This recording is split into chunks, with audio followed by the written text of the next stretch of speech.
విశ్వాసులు ప్రసాదాలు తినొచ్చా? చెప్పండి, తినొచ్చా? నిర్గమకాండం 34వ అధ్యాయం 15వ వచనం.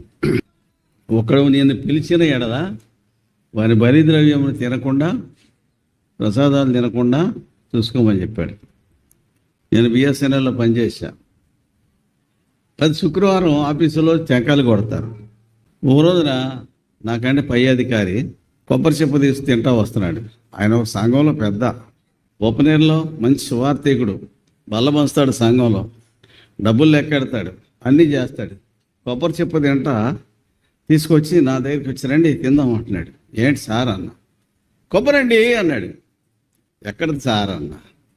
ఇవాళ మన వాళ్ళు కొట్టారండి ఆఫీసులో. ఎవరు? మీకు కొట్టారా అన్న. నీకు అర్థమైంది. భలేవరండి, మనం లోకంలో ఉన్నామండి, చూసి చూడనట్టు పోవాలండి. ఇట్లాంటి వాళ్ళు ఉన్నారండి క్రైస్తవులు. చూసి చూడనట్టు పోతారట. అంటే నువ్వు చేసే గాడిద పని నన్ను కూడా, ఆ గాడిద పనిలోకి నన్ను కూడా ఎందుకు లాగటం? మీరు తింటే తినండి సార్, నాకు అక్కర్లేదని చెప్పి చూసి చూడనట్టు పోవాలంట. ఇట్లాంటి కాంప్రమైజింగ్ రాజీపడే క్రైస్తవులు ఉన్నారు కాబట్టి సంఘం, విశ్వాసులు, క్రైస్తవులు అబాస్ పాలవుతున్నారు కదా.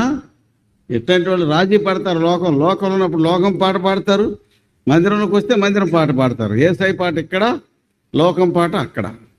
ఏదో ఒక పాట పాడాలి కదా.